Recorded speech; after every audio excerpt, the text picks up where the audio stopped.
ಸಂವಿಧಾನ ಶಿಲ್ಪಿ doctor B R. Ambedkar ಗೆ ಜೈ. ಸಂವಿಧಾನ ಶಿಲ್ಪಿ ಡಾಕ್ಟರ್ ಬಿ.ಆರ್. ಅಂಬೇಡ್ಕರ್ ಗೆ ಜೈ. ಜೈ ಜೈ ಜೈ ಜೈ ಜೈ ಭೀಮ್. ಜೈ ಭೀಮ್ ಜೈ ಭೀಮ್. ಜೈ ಜೈ ಜೈ ಜೈ ಜೈ ಭೀಮ್. ಜೈ ಭೀಮ್ ಜೈ ಭೀಮ್. ಅಂಬೇಡ್ಕರ್ ಅವರಿಗೆ ಜೈ. ಸಂವಿಧಾನ ಶಿಲ್ಪಿ ಡಾಕ್ಟರ್ ಬಿ.ಆರ್. ಅಂಬೇಡ್ಕರ್ ಅವರಿಗೆ ಜೈ. ಜೈ ಭೀಮ್. ಜೈ ಭೀಮ್. ಜೈ ಭೀಮ್. ಜೈ ಭೀಮ್. ಜೈ ಭೀಮ್. ಜೈ ಭೀಮ್. ಜೈ ಭೀಮ್. ಜೈ ಭೀಮ್. ಜೈ ಭೀಮ್. ಜೈ ಭೀಮ್. ಜೈ ಭೀಮ್. ಬಾಬಾ ಸಾಹೇಬ್ ಅಂಬೇಡ್ಕರ್ ಗೆ ಜೈ. ಬಾಬಾ ಸಾಹೇಬ್ ಅಂಬೇಡ್ಕರ್ ಗೆ ಜೈ. ಸಂವಿಧಾನ ಶಿಲ್ಪಿ ಅಂಬೇಡ್ಕರ್ ಅವರಿಗೆ ಜೈ. ಸಂವಿಧಾನ ಶಿಲ್ಪಿ ಅಂಬೇಡ್ಕರ್ ಅವರಿಗೆ ಜೈ. ಸಂವಿಧಾನ ಶಿಲ್ಪಿ ಅಂಬೇಡ್ಕರ್ ಅವರಿಗೆ ಜೈ.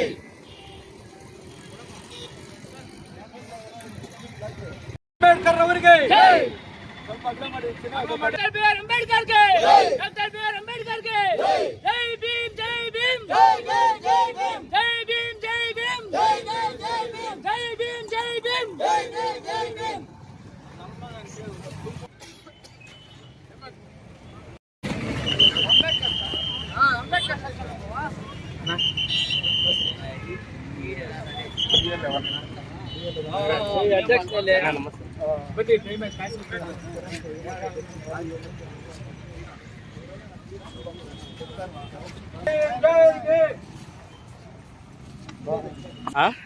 ಇನ್ನು ಭರ್ಜರಿಗೆ ಸೂಚಿಸೋಣ.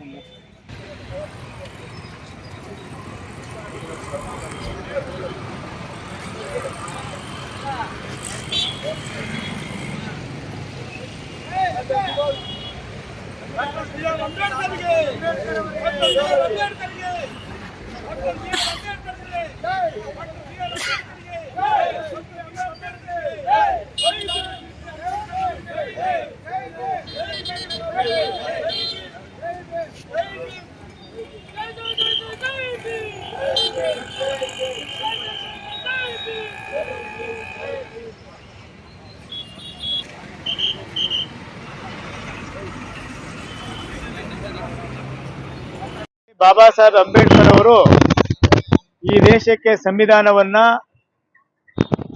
ಸುಮಾರು 2 ವರ್ಷಗಳ 11 ತಿಂಗಳು 18 ದಿನಗಳ ಅವಧಿಯಲ್ಲಿ ನಮ್ಮ ದೇಶಕ್ಕೆ ಸಂವಿಧಾನವನ್ನ ಸಮರ್ಪಣೆ ಮಾಡಿದ್ರು. 1949 ನವೆಂಬರ್ 26ನೇ ತಾರೀಕು ದೇಶಕ್ಕೆ ಸಂವಿಧಾನವನ್ನ ಸಮರ್ಪಣೆ ಮಾಡಿದ್ದು. ಅದಕ್ಕಾಗೇನೆ ಭಾರತೀಯ ಜನತಾ ಪಾರ್ಟಿ ಭೀಮ ಸ್ಮರಣೆ ಅನ್ನುವಂತ ಹೆಸರಿನಲ್ಲಿ ಇಡೀ ರಾಜ್ಯಾದ್ಯಂತ ನಾವೆಲ್ಲರೂ ಕೂಡ ಬಾಬಾ ಸಾಹೇಬ್ ಅಂಬೇಡ್ಕರ್ ಅವರು ಸಂವಿಧಾನ ಕೊಟ್ಟಂತ ವಿಷಯಗಳನ್ನ ಪ್ರತಿ ಮನೆ ಮನೆಗೂ ತಲುಪಿಸುವಂತ ಜವಾಬ್ದಾರಿ ಭಾರತೀಯ ಜನತಾ ಪಾರ್ಟಿದು. ಹಾಗಾಗಿ ನಾವೆಲ್ಲರೂ ಕೂಡ ಕಾರ್ಯಕ್ರಮ ಮಾಡ್ಬೇಕಂತೇಳಿ ನಮ್ಮ ರಾಜ್ಯದ ಅಧ್ಯಕ್ಷರಾದಂತ ವಿಜೇಂದ್ರಣ್ಣವರು ನಮ್ಗೆಲ್ರಿಗೂ ಕೂಡ ಸೂಚನೆಯನ್ನ ಕೊಟ್ಟಿದ್ದಾರೆ. ಹಂಗಾಗಿ ನಾವೆಲ್ಲರೂ ಕೂಡ ಜಿಲ್ಲೆಯಲ್ಲಿ ಎಲ್ಲಾ ತಾಲೂಕಲ್ಲೂ ಕೂಡ ಸಭೆಗಳನ್ನ ಮಾಡಿ ಈ ಕಾರ್ಯಕ್ರಮನ ಯಶಸ್ವಿಗೊಳಿಸಬೇಕು. ಅರ್ಥಗರ್ಭಿತವಾದಂತ ಕಾರ್ಯಕ್ರಮ ಆಗಬೇಕು. ಬಾಬಾ ಸಾಹೇಬ್ ಅಂಬೇಡ್ಕರ್ ಅವರು ಸಂವಿಧಾನ ಕೊಟ್ಟ ಮೇಲೆ 2 ವರ್ಷಗಳ ಕಾಲ ಸಂಸತ್ ಭವನದಲ್ಲಿ ಚರ್ಚೆ ಆಗಿ 1950 ಜನವರಿ 26ನೇ ತಾರೀಕು ಅದು ಲೋಕಾರ್ಪಣೆ ಆಯಿತು, ಅಂದ್ರೆ ಅನುಷ್ಠಾನಕ್ಕೆ ಬಂತು. ಅಲ್ಲಿಂದ ಇಲ್ಲಿ ತನಕ ನಿರಂತರವಾಗಿ ಸಂವಿಧಾನದ ಅಡಿಯಲ್ಲಿ ಇಡೀ ದೇಶದ 142 ಕೋಟಿ ಜನ ನಾವೆಲ್ಲರೂ ಕೂಡ ನೆಮ್ಮದಿಯಾಗಿ ಜೀವನ ಮಾಡ್ತಾ ಇದ್ದೀವಿ. ಆ ಇಂದಿರಾ ಗಾಂಧಿ ಅವರ ಎಮರ್ಜೆನ್ಸಿ ಕಾಲ ಏನಿತ್ತು 1975, ಆ ಸಂದರ್ಭದಲ್ಲಿ ಅವರು ಸಂವಿಧಾನವನ್ನ ಕತ್ತಲಲ್ಲಿ ಅವರ ಸ್ವಾರ್ಥಕ್ಕೋಸ್ಕರ ಇಟ್ಟಿದ್ರು. ಅದಾದ ನಂತರ ನಮ್ಮ ಸರ್ಕಾರ ಅಂದ್ರೆ ನರೇಂದ್ರ ಮೋದಿಜಿಯವರು 2014ರಿಂದ ಇಲ್ಲಿ ತನಕ ಏನ್ ಸರ್ಕಾರ ನಡೆಸ್ತಾ ಇದ್ದಾರೆ, ಆ ಅವಧಿಯಲ್ಲಿ ಬಾಬಾ ಸಾಹೇಬ್ ಅಂಬೇಡ್ಕರ್ ಅವರ ಹೆಸರಿನಲ್ಲಿ ಸಾವಿರಾರು ಕೋಟಿ ರೂಪಾಯಿ ಅನುದಾನಗಳನ್ನ ಬಳಸಿ ಇವತ್ತು ಜಗತ್ತೇ ತಿರುಗಿ ನೋಡುವಂತ ಒಂದು ಪವಿತ್ರವಾದ ಯಾತ್ರಾ ಸ್ಥಳಗಳನ್ನ ಮಾಡಿದ್ದಾರೆ. ಆ ಹಿನ್ನೆಲೆಯಲ್ಲಿ ನಾವೆಲ್ಲರೂ ಕೂಡ ಇನ್ನೂ ಅನೇಕ ಕಾರ್ಯಕ್ರಮಗಳನ್ನ ಮಾಡೋರಿದ್ದೀವಿ. ಮಾಡಿರ್ತಕ್ಕಂಥ ಕಾರ್ಯಕ್ರಮಗಳನ್ನ ಜನಸಾಮಾನ್ಯರಿಗೆ ತಿಳಿಸ್ಬೇಕು. ಕಾಂಗ್ರೆಸ್ ಪಕ್ಷ ಬರೀ ಸುಳ್ಳಿನ ಪಕ್ಷ. ದಲಿತರನ್ನ, ಹಿಂದುಳಿದವರನ್ನ, ಅಲ್ಪಸಂಖ್ಯಾತರನ್ನ ಮೋಸ ಮಾಡಿ, ವಂಚನೆ ಮಾಡಿ, ಸುಳ್ಳು ಹೇಳಿ ಓಟ್ ತೆಗೆದುಕೊಳ್ತಾ ಇದೆ ಹೊರತು ನಿಜವಾಗ್ಲೂ ಬಾಬಾ ಸಾಹೇಬ್ ಅಂಬೇಡ್ಕರ್ ಅವರಿಗೆ ಅವ್ರು ಯಾವುದು ಒಳ್ಳೇದು ಮಾಡ್ಲಿಲ್ಲ.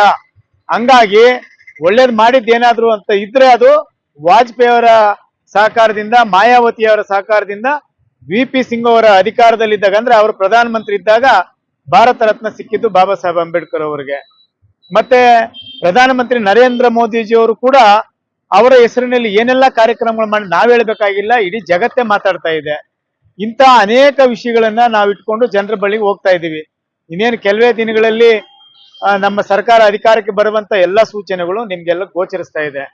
ಆದ್ರೆ ಅವರು ಕಾಂಗ್ರೆಸ್ ಅವ್ರು ನಮ್ಮ ಪಕ್ಷಕ್ಕೆ ಬಂದು ಸರ್ಕಾರ ಮಾಡ್ಬೇಕಂತ ಏನಿಲ್ಲ. ಮುಂದಿನ ದಿನಗಳಲ್ಲಿ NDA ಪಕ್ಷ ಸ್ವತಂತ್ರವಾಗಿ ರಾಜ್ಯದಲ್ಲಿ ಅಧಿಕಾರಕ್ಕೆ ಬರುತ್ತೆ. ಅದಕ್ಕಿಂತ ಮುಂಚಿತವಾಗಿ ಗ್ರಾಮ ಪಂಚಾಯತಿ, ತಾಲೂಕ್ ಪಂಚಾಯತಿ, ಜಿಲ್ಲಾ ಪಂಚಾಯತಿ ಮತ್ತು ನಗರ ಪಾಲಿಕೆ, ಪುರಸಭೆ ಎಲೆಕ್ಷನ್ಗಳು ಬರ್ತದೆ. ಇದು ನಮ್ಮ ಕಾರ್ಯಕರ್ತರ ಚುನಾವಣೆ. ಅದಕ್ಕಾಗಿ ನಾವು ಸಜ್ಜಾಗಬೇಕಾಗಿದೆ.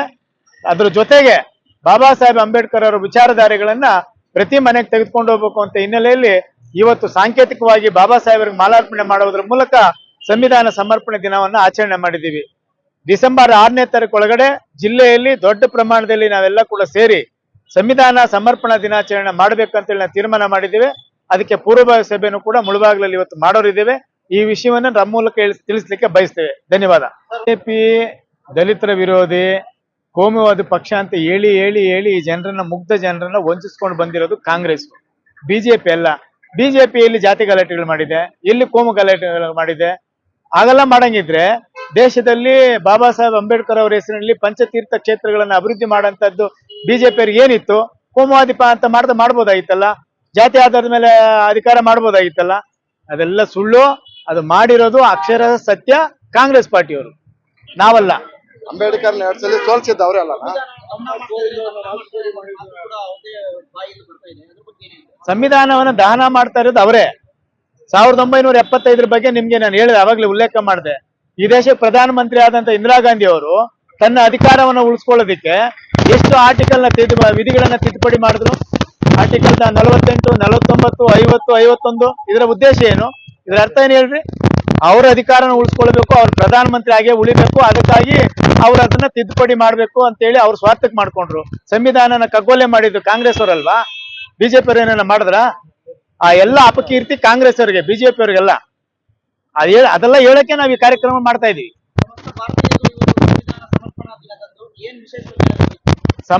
ಸಮಸ್ತ ನಮ್ಮ ದೇಶದ ಎಲ್ಲ ನಾಗರಿಕ ಬಂಧುಗಳಿಗೆ, ವಿಶೇಷವಾಗಿ ನಮ್ಮ ಜಿಲ್ಲೆಯ ಎಲ್ಲ ನಾಗರಿಕ ಬಂಧುಗಳಿಗೆ ನಾವೇನ್ ತಿಳಿಸ್ತೀವಿ ಅಂದ್ರೆ, ಸಂವಿಧಾನ ಅಂತ ಹೇಳಿದ್ರೆ ದೇಶದ ಎಲ್ಲರ ಸ್ವತ್ತು.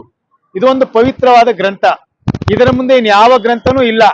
ಅದಕ್ಕಾಗಿ ನಾವೆಲ್ಲರೂ ಕೂಡ ಕೇವಲ SC ST ಅಷ್ಟೇ ಅಲ್ಲ, ಎಲ್ಲ ಜಾತಿ ಜನರು ಕೂಡ ನಾವು ಸಂವಿಧಾನವನ್ನ ಗೌರವಿಸಬೇಕು.